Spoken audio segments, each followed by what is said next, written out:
તો અમદાવાદમાં ગરમીનું ઓરેન્જ એલર્ટ આપવામાં આવ્યું છે. હવામાન વિભાગે ઓરેન્જ એલર્ટ આપ્યું છે, ત્યારે કાંકરિયા પ્રાણી સંગ્રહાલય તરફથી પ્રાણીઓ માટે ખાસ સાવચેતી અને તકેદારી રાખવામાં આવી રહી છે. પ્રાણીઓને ગરમીથી બચાવવા કુલર મુકાયા છે, તો દરેક પાંજરામાં પ્રાણીઓ માટે પાણીના હોજ પણ બનાવાયા છે. સાથોસાથ પાંજરામાં ઠંડક રહે તેવી વ્યવસ્થાઓ પણ કરવામાં આવી છે. તાજા ગરમીથી બચવા માટે કોઈ પણ વ્યક્તિ છે એસીનો ઉપયોગ કરે, કુલરનો ઉપયોગ કરે અને ઠંડકથી ખાસ કરીને ગરમીમાં રાહત મેળવી રહ્યા છે. પરંતુ પ્રાણીઓ શું કરે? અમદાવાદના પ્રાણી સંગ્રહાલયમાં હું અત્યારે છું અને મારી પાછળ આપ જોઈ રહ્યા છો, ખાસ કરીને પ્રાણીઓ માટે વિશેષ પ્રકારે તૈયારી કરવામાં આવી છે. અહીં પ્રાણીઓ માટે વિશેષ પ્રકારે કુલર ઊભા કરવામાં આવ્યા છે કે જેમાં પાણી નાખીને ખાસ કરીને તમામ જે પ્રાણીઓ છે તેમને ઠંડક મળે તે પ્રકારની વ્યવસ્થા કરવામાં આવી છે. અને તમામ પ્રાણીઓ માટે વિશેષ પ્રકારે હોજ પણ તૈયાર કરવામાં આવ્યા છે પ્રાણી સંગ્રહાલયમાં. અને તેની સાથે હોજ સાથે કુલર સાથે ગ્રીન નેટ પણ નાખી દેવામાં આવી છે, જેથી કરીને કોઈ પણ મુલાકાતીઓ છે તેઓ પણ શાંતિથી પ્રાણી સંગ્રહાલયની મુલાકાત લઈ શકે તે પ્રકારની તૈયારીઓ છે તે ખાસ કરીને 2 મહિના પહેલેથી જ કરી દેવામાં આવી હતી. કારણ કે મે મહિનાની અંદર જે પ્રકારે ઓરેન્જ એલર્ટ હવામાન વિભાગે આપ્યું છે તેને લઈને પણ તકેદારી રાખવી ખૂબ જ જરૂરી હતી. ત્યારે સતત 2 મહિનાથી આ પ્રકારે પ્રાણીઓ માટે વ્યવસ્થા કરવામાં આવી છે. ઓરેન્જ એલર્ટ છે ત્યારે 4 દિવસ વિશેષ પ્રકારે તૈયારી કરવામાં આવી છે, તકેદારી રાખવામાં આવી છે, જેથી કરીને પ્રાણીઓને કોઈ પણ પ્રકારનું નુકસાન થાય. વિશેષ પ્રકારે અમદાવાદમાં જે પ્રાણીઓ ખાસ કરીને એવી જગ્યાઓ ઉપરથી આવતા હોય છે કે જે ઠંડકવાળી છે, તો તે પ્રાણીઓને વધારે સાચવવામાં આવી રહ્યા છે, જેથી કરીને કોઈ પણ પ્રકારનું નુકસાન ન થાય. કેમેરા પર્સન પ્રકાશ દેસાઈ સાથે દીપિકા ખુમાણ, ન્યૂઝ 18 ગુજરાતી, અમદાવાદ. તો અંકલેશ્વરથી વિગતો આવી રહી છે. મામલતદાર કચેરીએ સરકારી બાબુઓની સાહેબગીરીના કારણે અરજદારોને ગરમીમાં શેકાવાનો વારો આવ્યો છે. સરકારી કર્મચારીઓ સમયસર હાજર ન રહેતા અરજદારો અટવાયા છે. વહેલી સવારે અરજદારો આવીને લાઇનમાં ઊભા રહેતા હોય છે અને જેના કારણે અરજદારોમાં આક્રોશ જોવા મળી રહ્યો છે. આવકના દાખલા તથા ક્રિમિલિયર સર્ટિફિકેટ કઢાવવા અરજદારો કલાકો સુધી લાઇનમાં ઊભા રહ્યા હતા.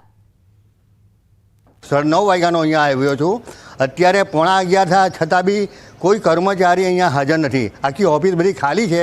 ગવર્મેન્ટે ગઈકાલે ડિક્લેર કર્યું કે ભાઈ સવારના 9થી સાંજના 7 સુધી બધાને આ દાખલા મળશે. છતાં બી અહીંયા ઓફિસમાં તમે જુઓ તો કોઈ કર્મચારી નથી હાજર.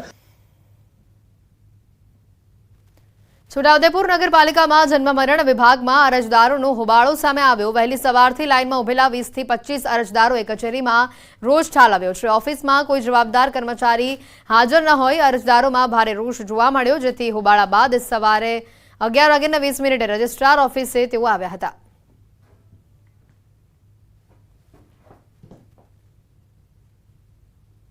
સમાચારોમાં હાલ રોકાઈશું એક બ્રેક માટે.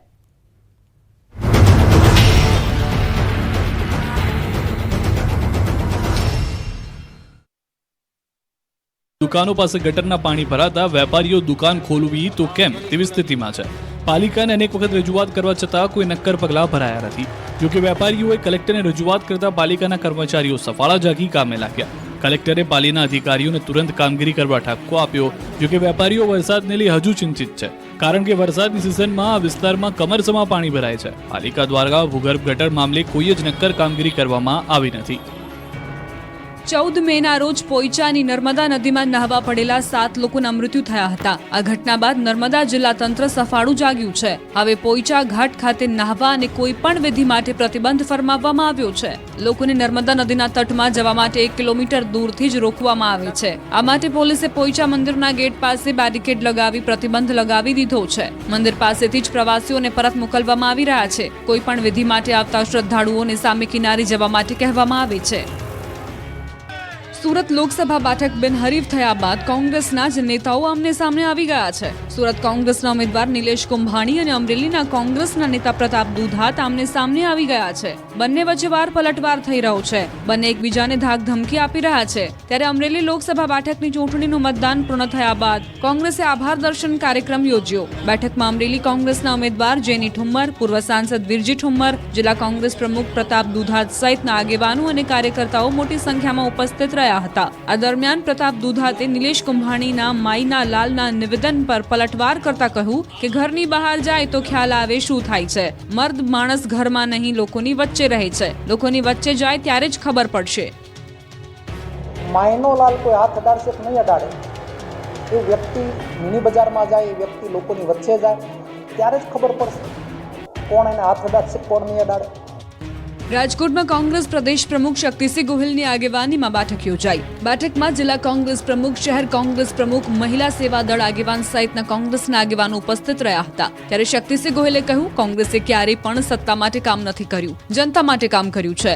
ત્યારે રાજકોટ જિલ્લા કોંગ્રેસ પ્રમુખ લલિત વસોયાએ જીતનો વિશ્વાસ વ્યક્ત કરતા કહ્યું, ગુજરાતની 10 થી 12 બેઠકો પર કોંગ્રેસની જીત થશે.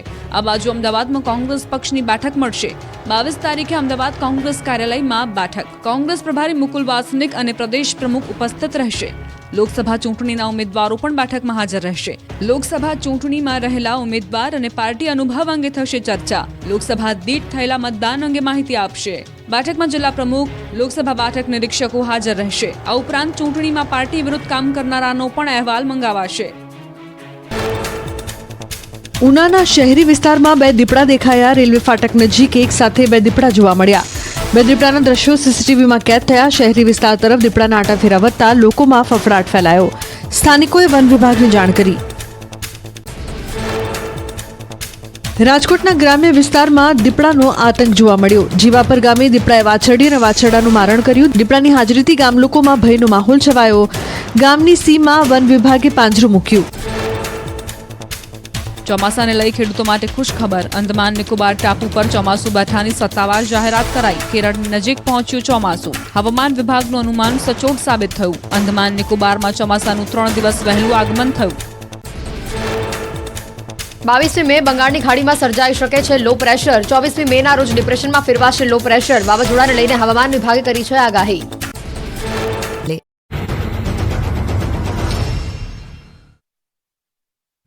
બ્રેક બાદ આપનું સ્વાગત છે. અમદાવાદથી શંકાસ્પદ આતંકીઓ ઝડપાયા છે અને ઝડપાયેલા આતંકીઓના કેસમાં નવો ખુલાસો સામે આવ્યો છે. કોલંબોથી તામિલનાડુ આવ્યા હતા આતંકીઓ અને તામિલનાડુથી તેઓ અમદાવાદ આવ્યા. આઈએસઆઈએસના હેન્ડલરના ઇશારે મૂવમેન્ટ તેઓ કરતા હોવાની પણ માહિતી સામે આવી છે. અમદાવાદ એરપોર્ટથી 4 શંકાસ્પદ આતંકીઓ ઝડપાયા છે. ગુજરાત એટીએસે આ 4 શંકાસ્પદોને પકડ્યા છે. આતંકી સંગઠન આઈએસઆઈએસ સાથે સંકળાયેલા હોવાની એક્સક્લુઝિવ માહિતી ન્યૂઝ 18 પાસે સામે આવી છે. કેટલાક આરોપી શ્રીલંકાના રહેવાસી હોવાની પણ શક્યતા છે.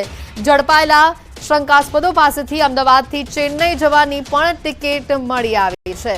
તેઓની જે આ મૂવમેન્ટ હતી તે સામે આવી રહી છે. વધુ માહિતી મેળવીશું. સંવાદદાતા નવીન ઝા મારી જોડે સીધા જોડાઈ ચૂક્યા છે.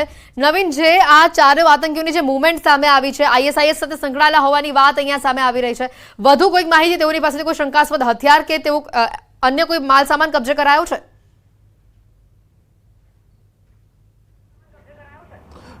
તેમની પાસેથી હાલ કોઈ પ્રકારની શંકાસ્પદ વસ્તુ કબજે નથી કરે, પરંતુ જે એક્સક્લુઝિવ માહિતી સામે આવી રહી છે, આ લોકો કોલંબોથી તમિલનાડુ અને તમિલનાડુથી ગુજરાત આવ્યા હતા, એટલે કે અમદાવાદ આવ્યા હતા. અમદાવાદથી આ લોકો આગળ જવાના હતા, પરંતુ જે એક્સક્લુઝિવ ન્યૂઝ 18 પાસે માહિતી આવી છે કે આ લોકો પાસે એક એવું ગ્રુપ છે આઈએસઆઈએસનું, ખૂબ જ સોફિસ્ટિકેટેડ અને કહી શકાય કે ખૂબ જ પ્લાનિંગ પ્રમાણે આ લોકો આ આખું પ્લાનને અંજામ આપવાના હતા. ક્યાંક ને ક્યાંક જે માહિતી મળી રહી છે કે એક સ્ટેજ પૂરું થાય તો બીજા સ્ટેજ ઉપર કઈ રીતે જવાનું છે, ત્રીજા સ્ટેજ ઉપર કઈ રીતે જવાનું છે, તેની માહિતી હેન્ડલર દ્વારા આપવામાં આવતી હતી. હેન્ડલર તે લોકોને અલગ અલગ દેશમાં હોવાનું પણ સામે આવી રહ્યું છે.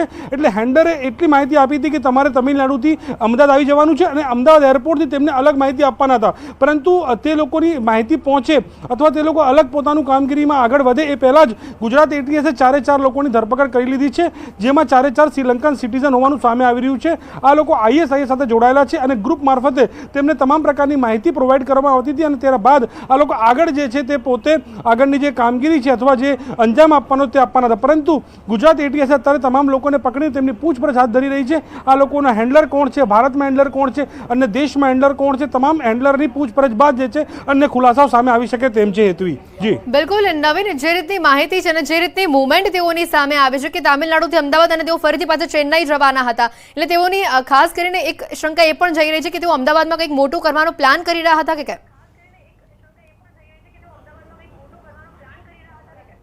બિલકુલ એ જ તપાસ અત્યારે કરવામાં આવી રહી છે કે તે લોકો અમદાવાદ આવવા પાછળનો હેતુ શું છે, કારણ કે આ લોકો કોલંબોથી ચેન્નઈથી અમદાવાદ આવ્યા હતા અને અમદાવાદ આવ્યા બાદ આ લોકોનો હેન્ડલર જે છે તે ગ્રુપ મારફતે માહિતી આપવાનો હતો કે આગળ કયા પ્રમાણે કામગીરી કરવાની છે અને તે હિસાબે આ લોકો આગળની કામગીરી કરવાના હતા. પરંતુ તે લોકો પોતાના પ્લાનમાં સફળ જાય તે પહેલાં ગુજરાત એટીએસે ચારેયને પકડી પાડવામાં સફળતા મેળવી છે અને હવે તમામ લોકોની પૂછપરછ કરવામાં આવી રહી છે અને પૂછપરછ બાદ ખ્યાલ આવશે કે આ લોકોના આગળ હેન્ડલર કયા પ્રકારની માહિતી આપવાનો હતો અથવા આ લોકોનો આગળનો પ્લાન કઈ રીતનો હતો. પરંતુ એક બાદ એક માહિતી જે છે સામે આવી રહી છે અને અન્ય માહિતી જે છે તે 4 વાગ્યા પછી વધુ માહિતી સામે આવશે કે આ તમામ જે આખું નેટવર્ક છે તેની પાછળનો હેન્ડલર ક્યાં બેઠેલો છે, પાકિસ્તાન બેઠેલો છે કે ઈરાક, ઈરાન, કઈ જગ્યાએ બેઠેલો છે, તમામ જે માહિતી છે તે થોડી સમય પછી બહાર આવશે. પરંતુ કોઈક ને કોઈક ભારતની અંદર પણ હેન્ડલર હોઈ શકે એ પ્રકારની માહિતી જે છે તે સામે આવી રહી છે. જી બિલકુલ નવીન, આભાર માહિતી બદલ. આગળ વધી અન્ય સમાચારોમાં તો રાજકોટથી વિગત. જાણીતા કથાકાર રાજુ બાપુ સામે રોષ સામે આવ્યો છે. વિવાદિત ટિપ્પણી તેઓએ જે કરી તેની સામે રોષ ઉઠી રહ્યો છે. કોળી સમાજમાં રોષની લાગણી છે. કોળી સમાજના રાષ્ટ્રીય ઉપાધ્યક્ષનું નિવેદન સામે આવ્યું છે. ગુજરાતમાં ક્યાંય સપ્તાહ કરશો તો અમે વિરોધ કરીશું, આ નિવેદન આવ્યું છે કોળી સમાજના ઉપાધ્યક્ષનું. તો તમે જે વાણી વિલાસ કરી છે ને, તો તમને એક રાષ્ટ્રીય ઉપાધ્યક્ષ તરીકે ગુજરાતના કોઈ પણ ગામમાં તમારી સત્તા નહીં થવા દેવી. કોઈ પણ જગ્યાએ તમારી સત્તા થશે ને, કોળી અને ઠાકોર તમારો વિરોધ કરશે. એટલે વહેલી ધોરણે પહેલા 2 હાથ જોડીને માફી માંગો, પછી તમને ખબર પડશે કે ઠાકોર ને કોળી સમાજ કોણ છે. જે તમે વાણી વિલાસ જેના ઈશારે કર્યો છે એ અમને નથી ખબર તમે કોના ઈશારે ઠાકોર ને કોળીને ટાર્ગેટ બનાવવા છે. તો કથાકાર રાજુબાપુના નિવેદન અંગે પોલીસ ફરિયાદ નોંધાવાઈ છે. ફરિયાદ બાદ કથાકાર રાજુબાપુએ માફી માંગી છે. કથાકાર રાજુબાપુએ નિવેદનથી વિરોધ થતા તેઓએ માફી માંગી લીધી છે. કોઈ પણ જ્ઞાતિનો યુવાન પસંદ આવે અને લગ્ન કરી દઈશ, થોડોક વિચાર નથી આવતો.